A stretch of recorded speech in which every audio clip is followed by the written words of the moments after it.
Hey folks, it's June from the Movie One, and I'm here to review Jon Favreau's Iron Man. The film follows wealthy billionaire Tony Stark, who was attacked and kidnapped by a terrorist group in Afghanistan after a demonstration of the new Jericho missile.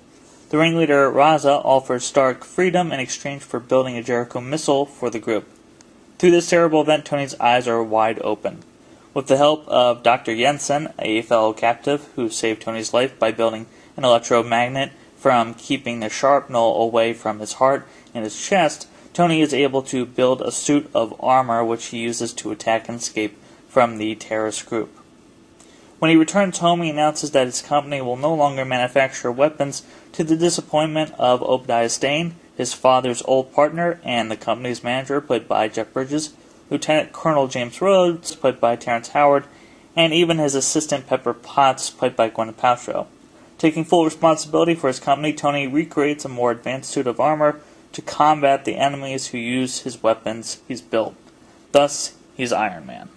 Now, Iron Man was the first film to kick off the summer of 2008, and also the first film to kick off the sort of Avengers initiative from Marvel. And what I think Marvel has done really well, for the most part, is getting these characters down right more than anything else. They've had some missteps here and there, but I think they try their best at getting the right people in terms of directors, writers, and cast to convey these characters. Iron Man, terrific film, huge surprise.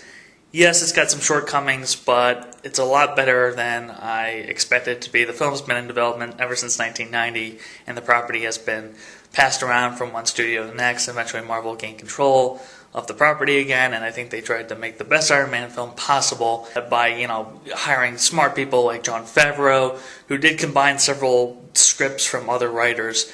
But somehow Iron Man is fairly competent, and fairly smart, and relevant, and funny, and it's got a surprising amount of pathos and a real clear arc. But I think what really carries Iron Man is the casting choice of Robert Downey Jr. A completely ballsy choice on Jon Favreau's part and Marvel to cast him. He's a terrific actor, but obviously at that time he wasn't entirely profitable. A lot of young moviegoers might not know him, but he nails Tony Stark, and now I don't see how anyone else could play Tony Stark. It's one of the best comic book performances, and he's just perfect. He just brings a certain sense of humor and pathos, and there's a certain kind of relatability to his character and the person of Robert Downey Jr. And if it was some stoic, boring actor in the role, the film could have been really bad, but I think Downey just brings so much to the role. He's also supported with a great supporting cast. He's got terrific chemistry with Gwyneth Paltrow, who also has a surprising amount of humor in the film, which you don't see nearly as much in comic book movies with female love interests. Usually they're kind of bland and devoid of personality, unfortunately. Also, Terrence Howard's quite good as James Rhodes. Unfortunately, he didn't return in the sequel, and he was replaced with Don Cheadle, but I thought he was rather good in this film.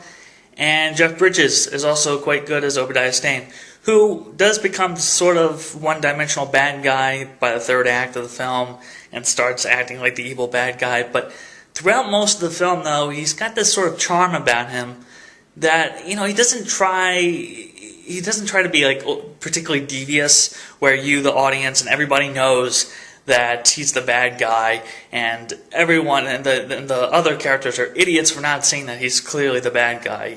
He's charming and likable throughout a lot of the film, and you could see how he could be manipulating Tony and others. So he's quite good in the film too.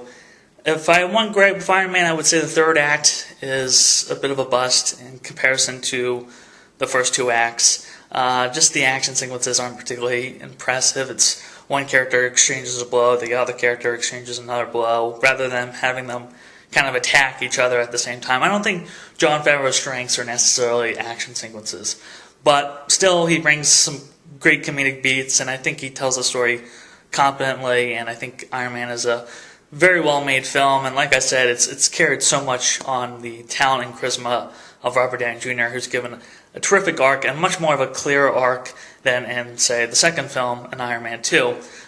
This is the best Avengers Initiative flick so far.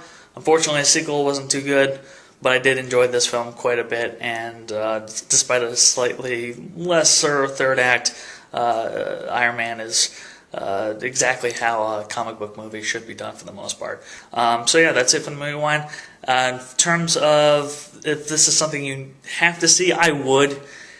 It does some of the setting up for S.H.I.E.L.D. and the Avengers, but also it's just because it's also the best of the Avengers setup films so far. So definitely check it out if you still haven't seen it yet.